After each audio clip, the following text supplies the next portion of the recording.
Advertising, to me, at this period, was probably the most glamorous job you could have in the United States, because it was a job that was creative, had fairly substantial salary, had very loose working conditions, had lack of respect for authority. It was basically like working in television.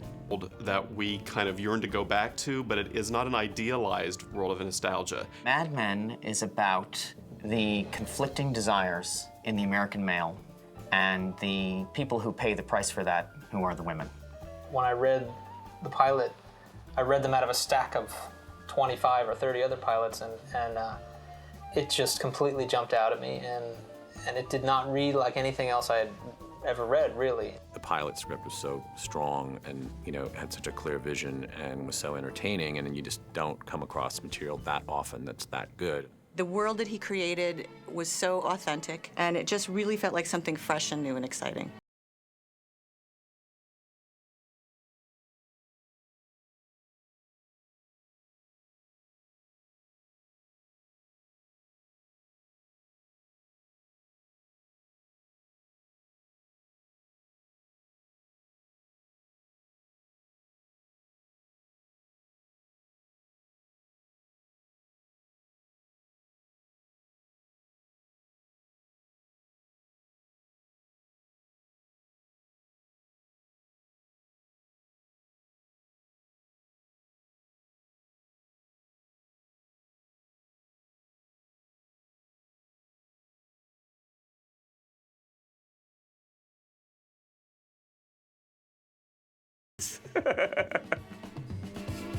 We were putting together the creative team for the pilot. Everybody that we approached have these very esteemed credits, and we're like, look, we have a great piece of material here that we really believe in. We believe you're the right person to do this. What we can promise you is that there's going to be this very open, collaborative way of working that is about appreciating what you do. A lot of people on the pilot had worked together because production designer Bob Shaw was from The Sopranos, and our cinematographer Phil Abraham was from Sopranos as well, which meant that a bunch of their crew people came, and the director, Alan Taylor, who, was also an amazing collaborator. We were kind of working in a new paradigm, which was ours. It's a tree thing where you pick key people and they pick their people. And I am very hands-on. I do like to know who I'm going to be working with, and I am somebody who deals with the property master and deals with the costumer. The executive producer in a television show, you see that credit. It's not somebody who raises money. They are a writer, and they're there every week. Matt Weiner came from The Sopranos and took myself and Bob Shaw and Alan Taylor. We did the pilot, and my whole crew from Sopranos was on the pilot.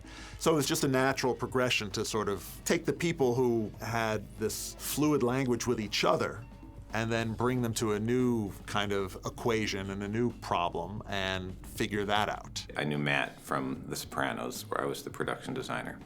And, he talked about the project for a while, and it was just very exciting to begin with, just because you don't get that many period pilots to do in New York. Doing a pilot is always interesting because you are helping to create the visual of this character. And we were really looking at late 50s clothing because our piece started in 1960s.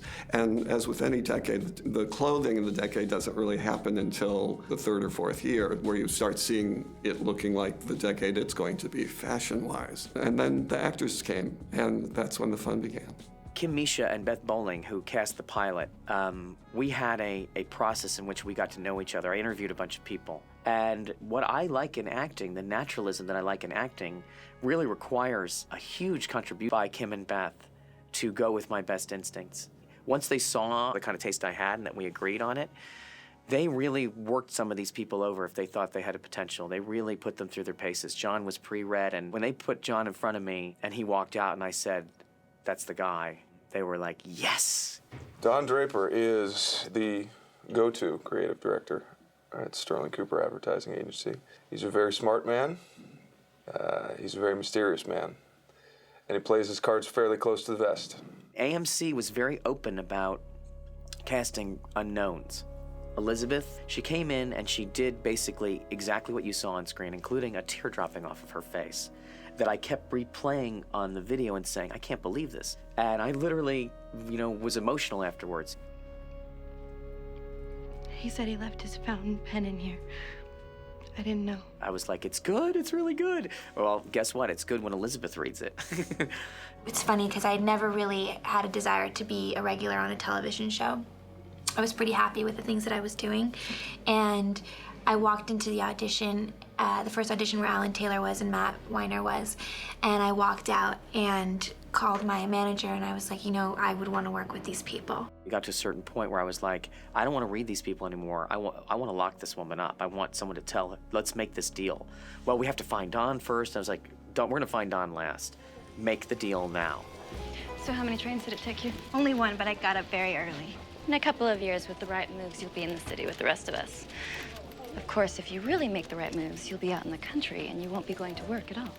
When I wrote the part of Joan, I imagined this sort of like pencil-thin comedienne, Katharine Hepburn, you know, stick stewardess walking through the office, and then this woman comes in, and she just has a lot of attitude. I thought, oh, this woman is not Peggy's friend. It never occurred to me. I was in love with this part, and everyone was talking about this script when it came out, and in pilot season, everyone was like, oh, have you had an audition for Mad Men? It's, you know, it's amazing. And then I came back and auditioned for a different role, and I loved that role too. But then they brought me back again for this, and this was it. She created that character, I can say that right now. I write for her. It was not anything close to what I originally imagined. I was finding a lot of fun things to do with this role. He came in to audition, and he came in to read for Don, and he had not auditioned in a long time. You reach a certain status, and you don't have to audition anymore. I just read the script and loved it, just loved it. There are very few shows that take place in 1960 with writing like this. I wanted to play Don, but they told me I was too old. The younger men who came in for Pete, there was a real style of acting that was a personality thing, that I was like, I don't like these men. They don't understand this. They didn't understand that some of what Pete was doing was charming, sexist as it was. Well, you're in the city now. Wouldn't be a sin for us to see your legs. And if you pull your waist in a little bit, you might look like a woman. They didn't understand that he wasn't just a cad, that he was a three-dimensional person. I went in to meet Matthew, and right away I think we both felt I had a connection to Peter. And I knew this was going to be I was not going to accept no for an answer, and luckily I didn't have to. Same price as a chip and dip. And Vincent has that spectacular voice, and great presence, and great confidence, and his arrogance is earnest. He's not putting it on. You know, you always know it's good writing when you don't have to kind of search for the beats and search for the character in it, where the character kind of just comes out at you through the words. It was just by fluke that I actually went in for this audition. In fact, I had to turn down my first audition. I was out of town. But once in my life, I said, I can't change something in my personal life for professional. And my agent called and said, they didn't find who they wanted. Can you go in? And I did. And it was one of the few times in my life that I walked in and auditioned, and it wasn't a process of 13 callbacks, screen tests, and, you know, blood tests. Oh, sorry about that. I'm Rachel Menken. Oh, I'm sorry. I was expecting... You were expecting me to be a man. My father was, too. I auditioned, and I was immediately incredibly passionate about it, and in particular about the character. And I just was like, I have to get this part. And they proceeded to call me back probably 5 times. And every time I walked into the room, I was like, I am going to leave the room with this role. I am going to leave the room with it. I am going to leave the room with this role. And eventually I did, but it took a while. It was sort of the script that everybody was talking about, that pilot season, like all the New York actors, and you know, did you go into Mad Men? Did you know? And I'm like, no, I don't think I can, because I just shot this other thing. And then there was a role, Midge, and they couldn't cast her. And it was sort of in the 11th hour, which always is a great way to get a job, you know, when they're down to the wire. And I came in, and it was one of the easier, you know, where you just audition and get the job. You don't jump through 10 million hoops, so that was nice. Last pilot season, I think I went out for something like 35 different pilots, and my wife and I would read each pilot, and this was the last pilot that I auditioned for. And she read the pilot and said, this is incredible. I mean, the writing is so good, and the style is so evident in the writing. I didn't read anything like it. I've never done TV before on this level. I've never done a series before, so it was, so I don't read a lot of TV pilots, and when I came across this show, I wanted to be a part of it in any way, and I feel very privileged to have this experience.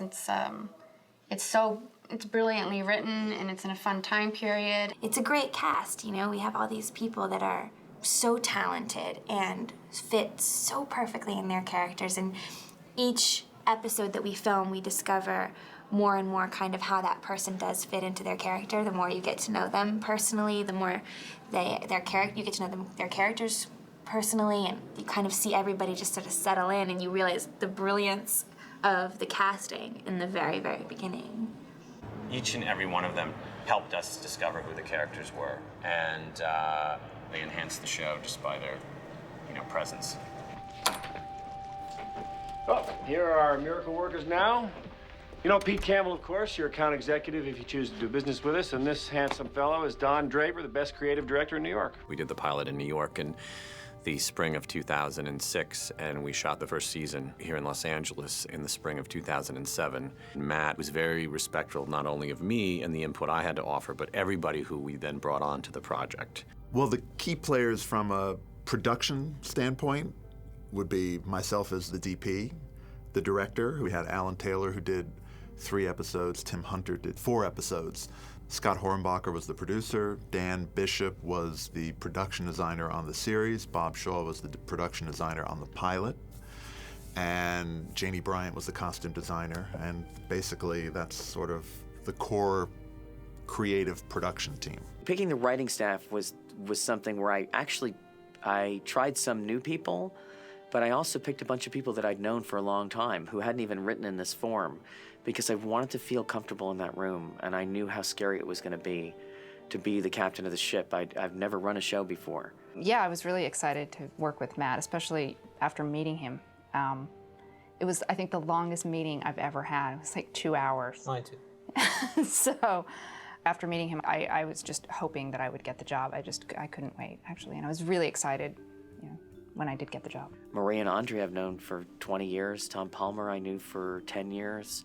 Lisa Albert, 8 years. That was my safety net. Well, we've known Matt for a long time. Andre and I were in a writing group with about 6 or 7 other writers many, many years ago. Well, not that long ago. 20 years ago. 20 years ago, yeah. Right after we all got out of film school, and we knew him from back then. And then some years later, we were at Paramount, and we would run into each other on the lot. And at that time, he had written the Mad Men pilot, which we asked to read, and we just thought it was phenomenal. I had known Matt. Matt and I had worked on a couple shows together prior to this and had remained friends, and I think we have a similar sensibility. When I saw the pilot, I was really blown away. I mean, I just thought it was terrific. Matt and I met each other, I guess, almost 10 years ago now, and I read this pilot when it was originally written, like 7 years ago, and it was and remains one of the best pilots I've ever read. As the writer's assistant, I had done some preliminary research for Matt. I read a lot of the New Yorkers from the period. I had read The Feminine Mystique, Sex and the Single Girl, Sex in the Office. Those are pretty much standard for Mad Men. When we got into the writers' room, the writers were all just so friendly and lovely, and most of them were old friends. And so there was like a reunion type period where everybody was catching up with everybody. And Matt had 7 years to think about this, so we just dove right in. I mean, we had a whole mystery that we knew about, that we knew we were going to have to sort of disseminate over the course of the season. I mean, there were certain sort of broad themes that we knew we wanted to deal with, and then it's just throwing it on a board and trying to kind of make episodes that work. The research was really one of the things we had to stress the most, not knowing that much about the period. Matt, I think, grew up loving the period. We have volumes of 1960 broken down by months, weeks, even to the day. Anything from trashy novels to the existentialists. Yeah, magazines, Reader's Digest, things like that, really helpful. And Playboy.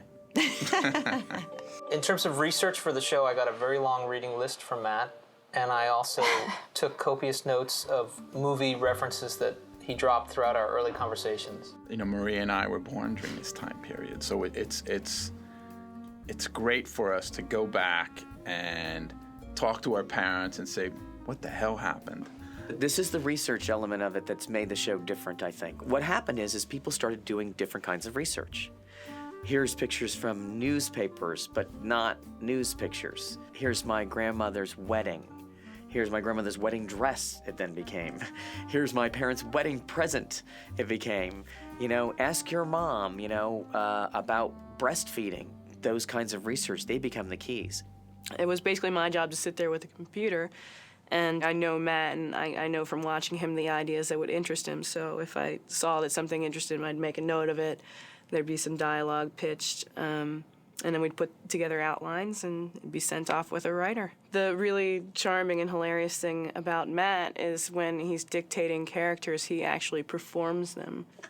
They were making fun of me last year that apparently, I just told Christina this yesterday, that when I do Joan, I go like this a lot when I'm doing Joan. They talk to me. I don't know what to tell you. Much was written in the room. When you went off with your little kind of roadmap, it often had chunks of dialogue. And so your job was kind of often to write just connective tissue and that kind of stuff. I think, you know, one of the prerequisites about being in a room is you have to lay your life bare. You know, Matt is a stickler as far as any story has to be grounded in truth. So that everything that you see, you know, basically comes from an experience that someone's had, more or less. From shoot episode 9, it was actually my mother who shot the pigeons. That's directly from my childhood. Our golden retriever ran in the neighbor's yard, grabbed one of his pigeons. He threatened to shoot the dog, and my mom just took a little BB pistol that we had for keeping rabbits out of the vegetable garden, just stood at the end of the driveway and just started shooting at the pigeons. Everything is fair game. Anything you ever say to a writer may or may not be used in a script.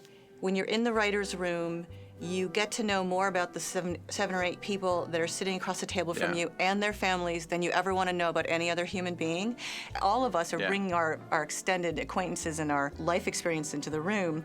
I think that's why the show, on some level, it touches so many people at a really real and authentic place. Well, we had a great advertising consultant who sort of gave us all a really good crash course in advertising, which was so interesting. I didn't know ad agencies were like wholesalers of like time and space, and I had no idea. My role is to help the writers with, you know, the technical and professional nuances of the workings of an ad agency. I spend a couple days a week in the writer's room listening mostly to how the stories break out and watching the stories develop. On Mad Men, we're really fortunate in that Matt believes in the sort of old school system of show running where you actually train your staff to move up through the ranks. So all of the writers on the show have had the opportunity to be producers on their episode. When your show goes into prep, you go to all the pre-production meetings, everything from location scouting to the costume meetings. You get to be in casting, which is just an incredible experience. And then at the point where your show actually, the cameras start rolling, you go to the set from call to wrap every day. And we got it. Oh, I smell Emmy.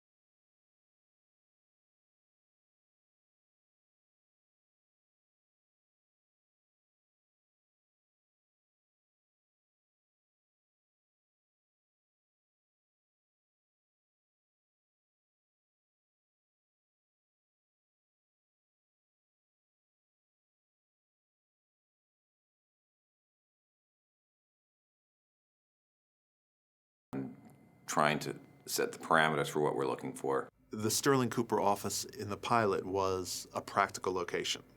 Also on like the 10th floor of a office building. It was just an office for rent, so we went in there and sort of made it Sterling Cooper. 6 months later, we would not have been able to film in the same location because they were going through and updating all the windows. When we were starting to prep the pilot, and we were just beginning to bring equipment into the office, and you know, painters were setting up and whatnot, somebody called and said, well, I think we have a problem here, because they started taking the windows out of the corner of what's going to be Don Draper's office. And it was this call April, the location manager, and say, get on the phone, stop them. Because, you know, somebody hadn't gotten the memo that they were supposed to do the floor that we were on last. The challenge for us was to sort of make this space, which is essentially was a small space, but was to visually expand it. And, you know, like I remember John and Vincent, we were dollying through and they just go out of frame, and then you pick them up in another angle in the same office and they're continuing their walk, and then sure enough, we're going down the next corridor, and literally they're going out of frame just as they're hitting the wall, and they're squished up against the wall, you know, to be clear of the frame. Dan Bishop came in after Bob Shaw did the pilot. I was lucky enough to work with like 2 of the best people who do this, period. When we started the process here in Los Angeles, we were going to use the 10th floor of the LA Center Stages buildings, the old Unical building in downtown Los Angeles. The 10th floor being intact, essentially, from when it was completed in 1959. Logistical concerns of shooting on the 10th floor for so many scenes and not being able to really get lights outside the windows, et cetera, was kind of crazy. They recreated the office building that we shot in Midtown Manhattan on a stage here, and it's incredible. The floor plan itself was based more on our comprehension of where characters need to be stationed. Don is in a cornered office. Roger should have a large office down at one end, somewhat sequestered from the others. Conference room in another corner, bullpen in the center, somewhat of an established entrance area, a little lobby area, elevator, you know, et cetera, et cetera. And Dan Bishop, when he built the Sterling Cooper on stage here in Los Angeles, all the walls really just literally lifted out of the seams.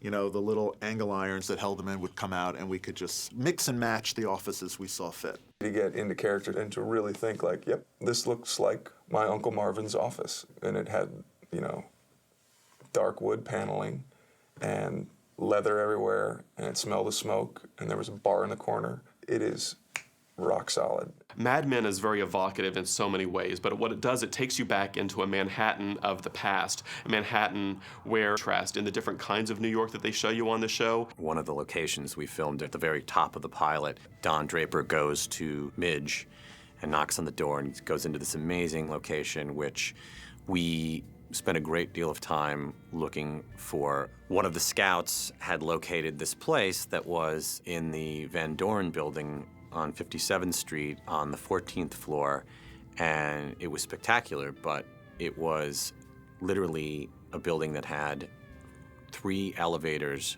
all of which were the size of a phone booth. You know, in terms of Midge's apartment and being in that location with like a 2-person elevator, the producers said, no, we're not gonna do this here. The very raw fact is that in the script, I imagined Midge living on the Upper East Side in a new apartment with a circular bed and having this kind of working girl feeling to it. Anyway, so Bob Shaw, I showed him this movie that I had in mind, and I said, well, what do you think it is? And he goes, really, she'd have to be on the cutting edge if she was living in a loft. Very, very few people lived in lofts at the time. There was the beginning of artists living in commercial spaces and loft spaces, but that would be extremely advanced for Midge. We kept not finding anything as an alternative that came even close. But we looked and looked for locations, and we had liked this one. I had a thing about the windows. I would like it to have windows that were more than 1 story tall and, you know, a little bit Garrett-like. In my mind, I always kept going back to that location, and it came to a point where everybody just started looking at me. Well, it was like, well, what are you gonna do? What do you want to do? I just kept saying, you know, you will have to make your schedule, and you'll have to finish the day in the time that we have in the day, given the fact that we're going to waste all this time bringing everything up and waste all this time taking everything down. You know, that responsibility has to go back on you if I'm going to support the decision of us going into this extremely logistically disadvantaged location. And I go, guys, I know you think I'm crazy, but let's do it at that location. And there's something about those windows where I know it's going to work really well. The light was amazing in it, and we could shoot the two things in there. It was in the right part of town. You just went into this place, and you were instantly there. Ultimately, I just can't imagine not having that in the show. And now we've built that set, and we love it, and it looks fantastic in the show, and I don't think we could have replaced it. Now, Midge's apartment in Los Angeles was sort of influenced by what that original apartment in the pilot was. We ended up changing textures and fabrics and things just based on the idea that we were unable to create it perfectly. Plus, we had a bit more time, we had a bit more money than my friend Bob did. So the design of the room is based on an artist's studio somewhere in Midtown Manhattan. Honestly, you would think it's the same thing. I mean, like, they did such an amazing job of recreating that space. Just in terms of the production design, the way they have contrasted Bohemia with suburbia, you get these competing interests for Don Draper's life. John Draper's house figures very, very little in the pilot. You really just see the entry, and you see, a little tiny bit of the stairs, and you see the children's bedroom. You don't see that much. For as little as we saw, it's unbelievable how hard it was to find. Now, the beauty of the Draper house, the way Dan Bishop built it on stage here, was that it was really, again, kind of like a practical location. I mean, all the rooms were contiguous. Just things they touch. A lot of times it just needs a special attention to detail that we kind of have to put into it. When we started this show, we laid out 20 to 30 running feet of table, having cigars, cigarettes, transistor radios, cameras, anything that if you had just gone through someone's house in 1960, what you could expect to find. Matt is constantly referencing his own home and what his parents have, and I'm just about to call his mother Judy to try to get her towel holder, which is a little hand that clips, and he wants me to get it. Accuracy to the period is like of paramount importance to all of us because, if it's wrong, it's embarrassing and, it looks unprofessional and it compromises the ability for people to suspend their disbelief. For Matt Weiner, authenticity is the sort of penultimate thing in this show. And he has images in his mind that he constantly tries to convey to us so that we don't go in a direction that he feels is wrong for the period. I was very reality-oriented, and I kept pulling people back. They're like, this is Don's car, 1959 Cadillac, the most beautiful car ever made, 1960 Cadillac. I'm like, guys, I know, but no. I don't want to do that. I want it to be like what I grew up with, Matt, at one point, had asked that we put in an Etch-a-Sketch, the toy for a bunch of kids to play with in the back of the car. And when I did my research, I found out, even though our show takes place in April of 1960, the toy wasn't released until the summer of 1960. And Matt wanted to keep true to the period, so we cut out the Etch-a-Sketch. We do it for ourselves. It just allows us to be true to the time period and the environment where we're working in. Keeping the historical accuracy allows the characters to develop the way Matt wants, and I think it allows, and I want them to work in tune and in unison together. Now try not to be overwhelmed by all this technology. It looks complicated, but the men who designed it made it simple enough for a woman to use. I sure hope so. We're using regular products. I know in an upcoming episode we're doing underarm spray, right guard. Thanks to the Precision Valve Corporation, for the next 18 months, Gillette is the only company on Earth that can spray deodorant out of a can.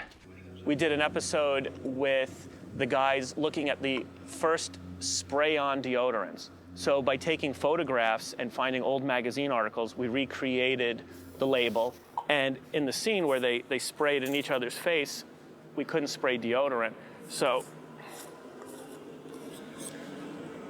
it's a fake bottom, and we hid Evian water inside. I might have a cake. A Sara Lee in my freezer. This is the way it was sold back in 1960. So we're reproducing the cardboard top with the original Sara Lee graphic.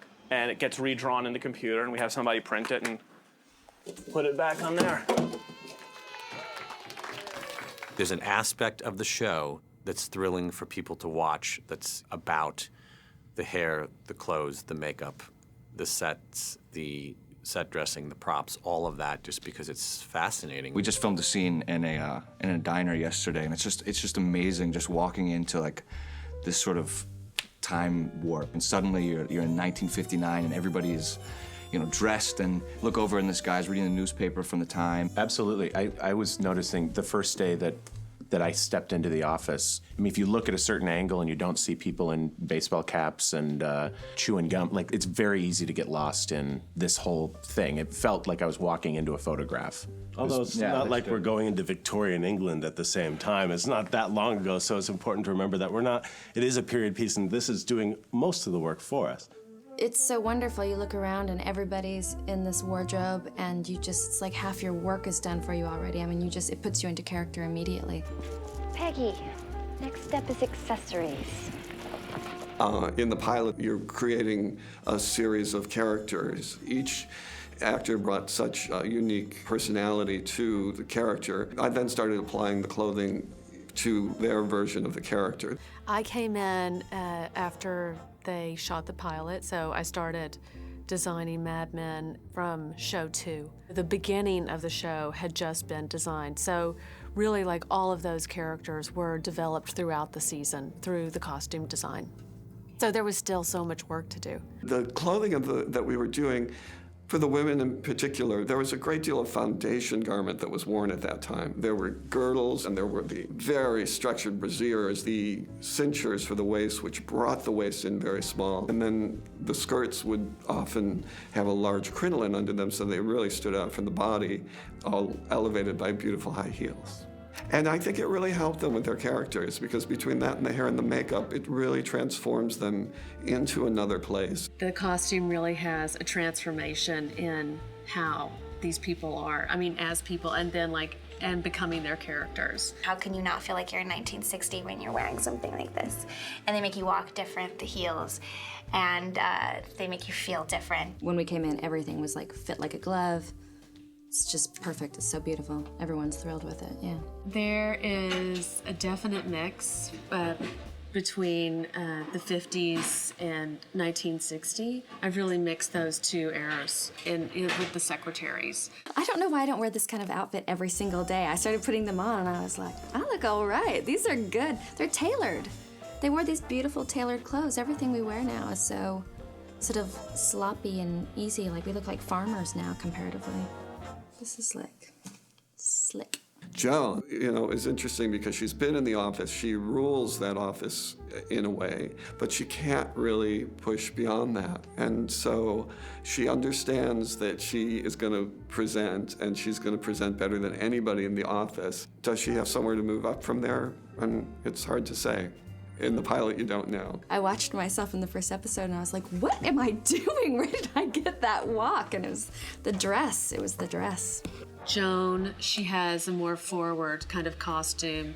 Her silhouette is definitely more fitted, in contrast to Peggy, who is definitely more old-fashioned in the cut of her garments. Peggy is just so exciting to do. We put her in a long skirt with several crinolines underneath it, which was like sort of a lampshade over her legs. I wanted to make sure that it was apparent that she'd tried and done her best, but it just wasn't there yet. The costumes are real, but they're not costumey. The one thing that I think every single female on this set will agree with is, thank God we got rid of girdles. They kind of do the trick, but nobody likes them. One of the things that I wanted to kill Janie for was that she really insisted that we do the whole garter thing. I just remember putting it on and being like, really? Like, really? I'm gonna have to snap these every time I get in and out of costume? Like, nobody knows. And Janie was like, that's the way it was done. First of all, January, of course, is, lovely woman. And when we transformed her into Betty for the pilot, it made me realize that the women often were striving to look actually a little older, and so there was a certain level of aging up. In her costume design, I've designed a lot of costumes for her that are in all different areas of her life. I think my costumes are the most fun. I have a lot of really very feminine dresses, and it's all 100% authentic, so it's fun. January has loved the whole process, and I think I haven't heard anybody complaining too much. I feel incredibly indebted to Janie, actually, in terms of helping me find my character, because that big pink hat that's in the 3rd episode, I saw that hat and I was like, really? And we put it on, and all of a sudden it's this halo, and I was like, oh, this is a woman who can wear a hat like this and wear it really well. That outfit with the leopard print, and the gold suit in the store, and she's like, this is my closet. And she's totally unapologetic, and it's so much a piece of who she is. Costume change. This is my closet.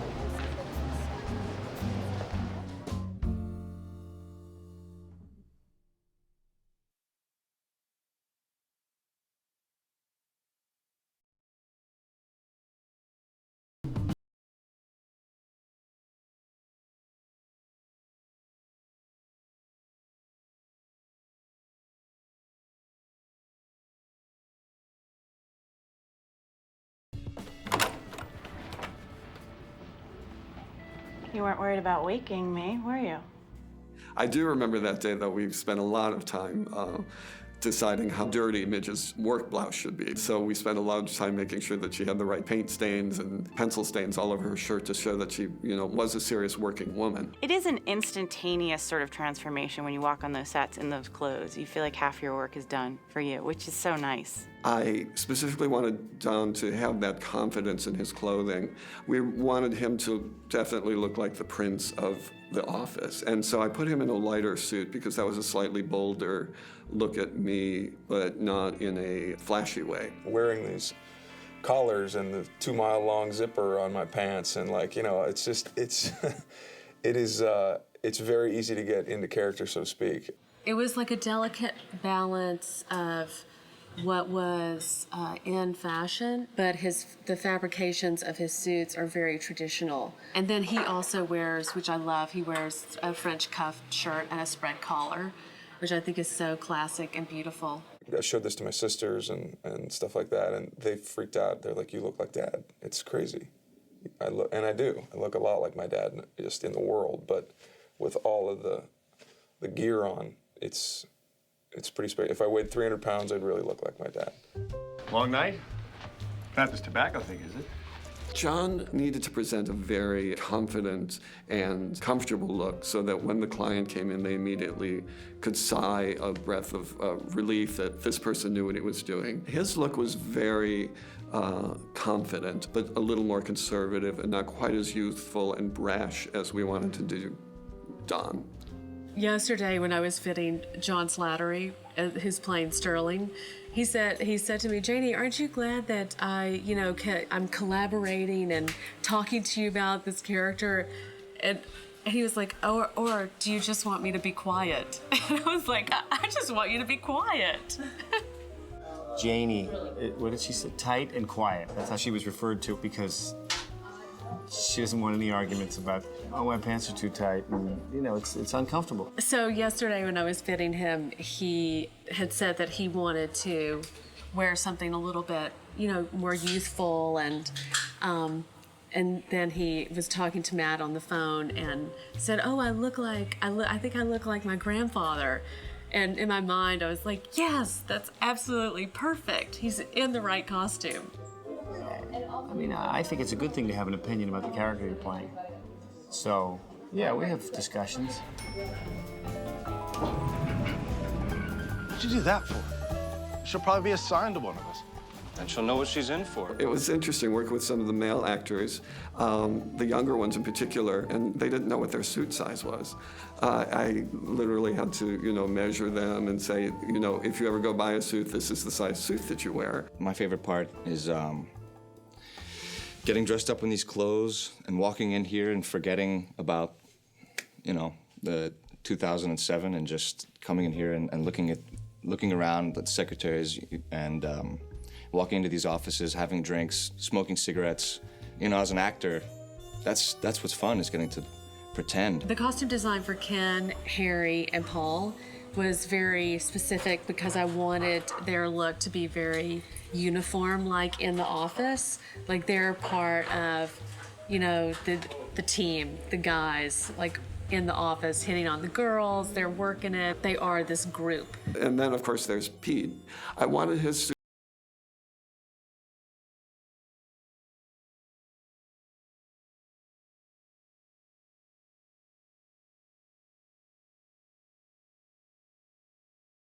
and I just wanted him to be a little bit pushed beyond what was really appropriate. Thank you. My poor costumers, they were really having anxieties with this one because it would rip. If it was sewn, it would rip. So they really did their best, but basically the hole kept on expanding and there was more and more and more tape applied. Grandpa's here, and Aunt Gloria. Plaid wallpaper really inspired me to use a different plaid for the father, something smaller, and it all worked really well together. Action! John. Daddy! We went to the hospital.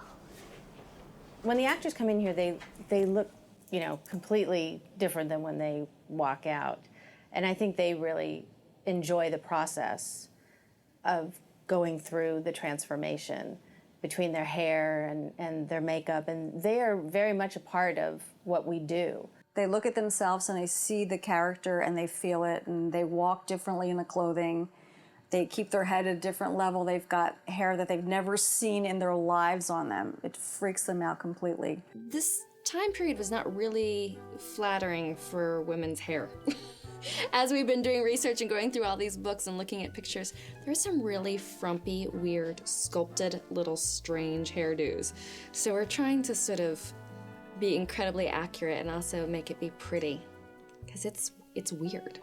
They get used to it and they start becoming that person and they get very into it. And they're all looking in the books now, you know, to pick their next new. I have a giant research book that they're going through, and we're establishing which group of dues for all the women, what they would wear. And I have all my eBay accessories. They're all getting their little groups of accessories and what they want to wear with each dress. So they're very into it. That's quick. See, I'm messing around. We're actually working and we're quick. Gloria, who's our hair designer, our hair stylist, designer, but she is a designer. She's like a sculptor. She sits you down, and particularly with my character, she was always just like, let's have fun. And there's something very French about that. I was like, yeah, I totally agree. I love it. There's something, it's almost romantic, but a little bit, so I sit there and talk to her and Janie about like my character and like what it means as it's being expressed through my hair and my makeup and my clothing. Don, darling, if you want to ask the question, just ask it. Where'd you get the TV? I got it. Same place you got that wig? Someone gave it to me. Midge is going to be a wig girl because she's very Beat Generation. I actually found a picture in David Bailey's book, who was an early photographer, an English photographer, and it was a perfect picture, and it was Midge with a fur sweater and a wig, and that's who Midge is. She's always going to have hair. I couldn't cut my hair and didn't want to cut my hair. So it went from probably what maybe would have been like a short black haircut to a lot of different wigs. We ended up calling her like wig girl, you know, because I kind of liked that she was always reinventing herself in that way. Matthew was very specific as far as giving us instruction when it comes to Peggy and Joan. Peggy has to have an innocence about her, so he wanted her very, very natural. Peggy's look is from the pilot. She's evolved a little bit more from being in the city, so I made her ponytail a little higher, you know, just picked her up a little bit, made her just a little younger and fresher. She was a little more frumpy, and everything was just a little darker and a little lower in the pilot. The ponytail was a compromise because she was in a movie and she wanted her hair long. And then the bangs, it took away some of Elizabeth's natural beauty. Joan, very sophisticated. I had this view that she sits at her desk and kind of is constantly wanting to update and shop and always in the know of what's going on. And Joan was a little more simple in the pilot. We did a little bit of a poo-pooier do on her. I'm so lucky. This character is so fabulous. I've never been able to play a character this great. And what we're doing for these guys is a lot of gel because we don't have time to keep combing their hair. So we pretty much make them patent leather heads. and it's nice and shiny. And again, the guys in the agency are very, very groomed. We're still trying to teach these guys how to comb their hair.